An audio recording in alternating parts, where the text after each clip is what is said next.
24 and September 27, 2024, I was invited to serve as a resource speaker during the recent legislative inquiry conducted by the Joint Committee on Dangerous Drug, Public Order and Safety, Human Rights and Public Accounts of the Honorable House of Representatives regarding the investigation into the war on drugs of the previous administration. During these hearings, I was asked several questions concerning my knowledge or involvement in the deaths of 3 Chinese inmates of the Davao Penal Colony and the death of General Wesley Barayuga, all focusing on the alleged extrajudicial killings of the aforementioned individuals. I was also questioned about my relationship with the former president, as well as my career as a police officer and my tenure as the general manager of the Philippine Charity Service Office. Throughout the hearings, I answered questions from the committee based on my personal knowledge. However, I did so with great apprehension as I recognized that my statements on national television could significantly endanger my life, the safety of my family, and other very close to me. After considerable reflection, iyak na naman si Garma, no? Dami na naman ng luha na ilalabas.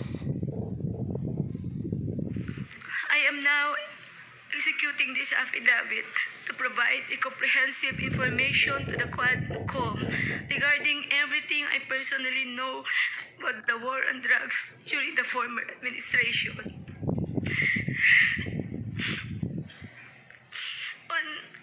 On May 2026,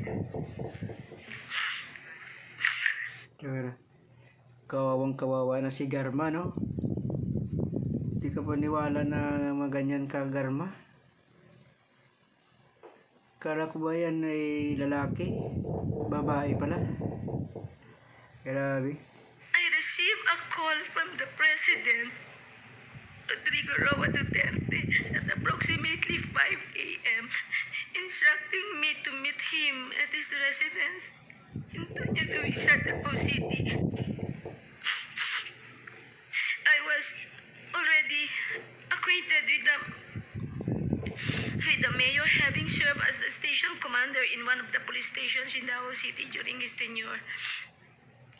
During our meeting, he requested that I will locate a PNP officer or operative who is a member of the Iglesia ni Cristo, indicating that he needed someone capable of implementing the war on drugs on a national level, replicating the Davao model.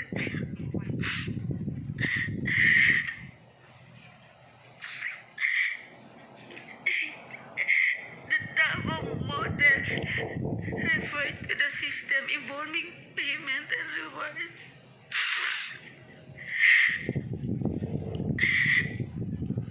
The Davao model involves 3 levels of payment of rewards. First is the reward if the suspect is killed. Second, if is the funding of planned operations. And the third is the refund of operational expenses. Colonel Garma, can you speak louder? I'm sorry, speak closer to the microphone.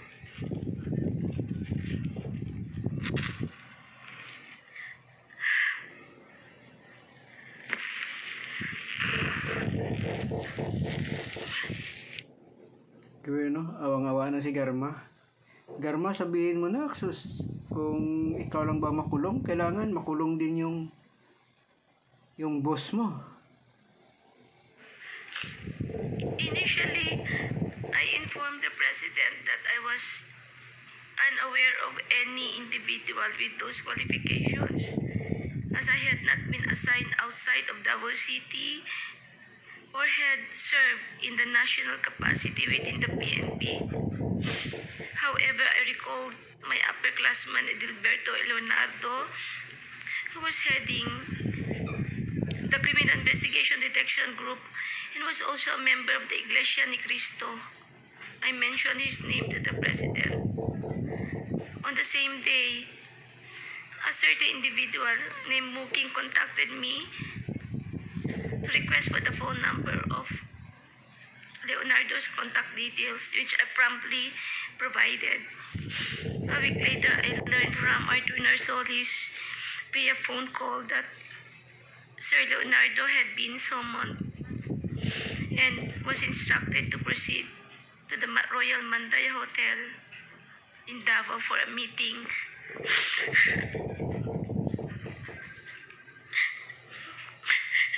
Leonardo informed me later that he stayed at the hotel for almost 3 days, during which the president directed him to organize, according to Sir Leonardo, a task force which he understood as PAOTF. When Leonardo relayed this information, urged me to join the task force, I declined first, citing my lack of experience in handling said operations. Leonardo subsequently informed me that he had prepared a proposal routed to Bongo outlining the task force, which would encompass Luzon, Visayas, and Mindanao.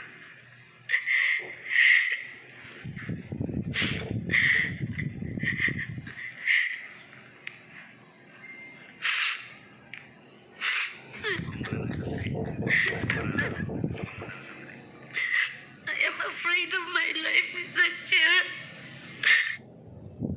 Yan, no?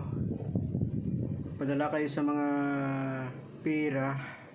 Grabe. Padala kayo sa mga utos ng inyong mga mataas.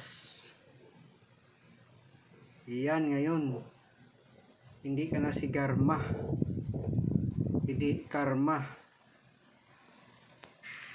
And the life of my relatives and my friends and classmates.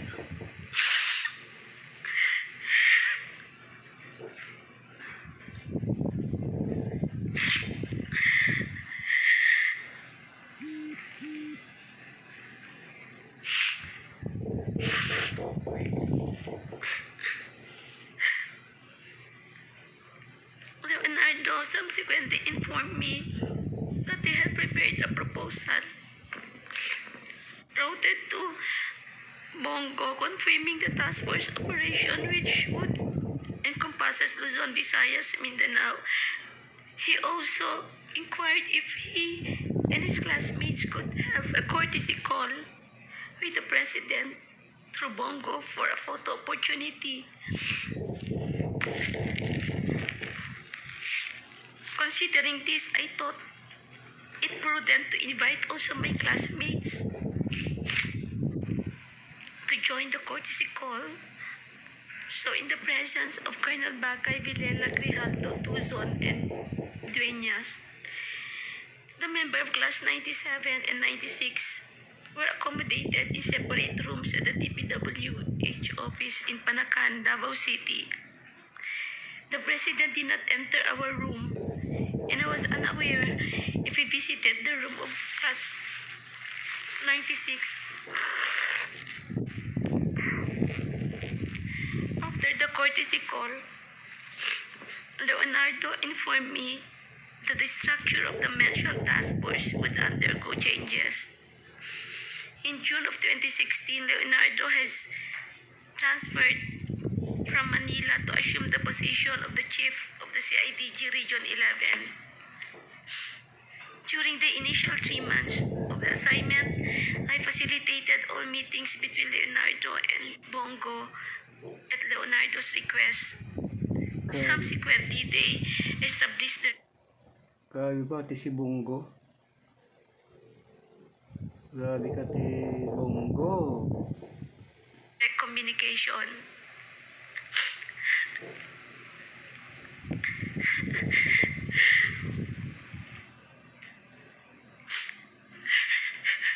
Leonardo informed me that he had recalled several trusted personnel,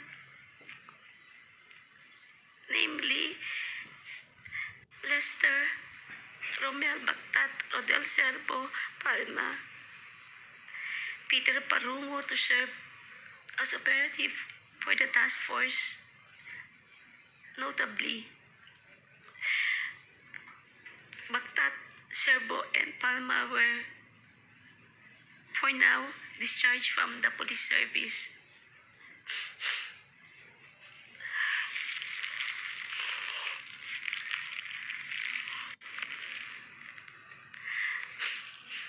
Romel Bagtat, Serbo, Palma were all former police officers stationed at the CIDG 11 office.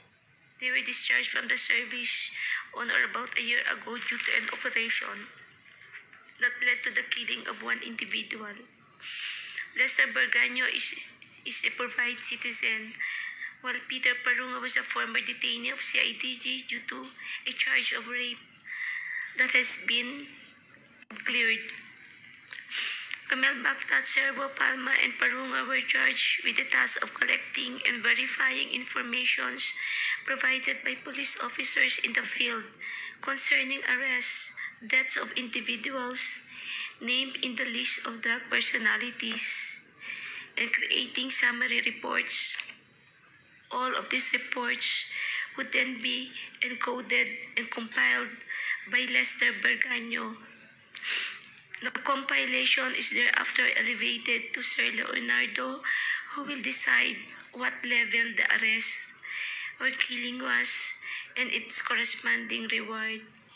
Rewards were only given for killings, while for arrests only for the funding of Copland and refund for operational expenses was given. I saw how these individuals operated when I would visit my friend in CIDG 11. He conveyed that the task force would be structured differently and that he submitted a document to Bongo detailing the task force operation, including an overview of the current drug landscape in the Philippines. I was informed that the drug structure originated from Bucor, where numerous drug lords are currently incarcerated, and that it has 3 branches, Luzon, Visayas, and Mindanao, with Peter Lim involved in the Visayas region. Once the task force became operational, I later learned that all Copland's funds, refunds for operational expenses, and rewards for agents were processed through the account of Peter Parungo. Currently, Lester Berganyo maintained a comprehensive list of the drug personalities of the Philippines. Leonardo conducted briefings for all PDEA, IG regional directors, and PNP chiefs regarding the drug situation. Additionally, if any individual died during police operations, Leonardo will report the incidents to Bongo for inclusion in the weekly report and request for refunds of operational expenses. Leonardo had final authority to determine who would be included in the list of drug personalities and to classify their threat level, as well as the discretion to remove individuals from the list. Furthermore, in 2016, while I was at the CIDG office following up the appointments of my personnel, I overheard Padilla discussing drug activities at the Davao Penal Colony with Leonardo. Padilla specifically identified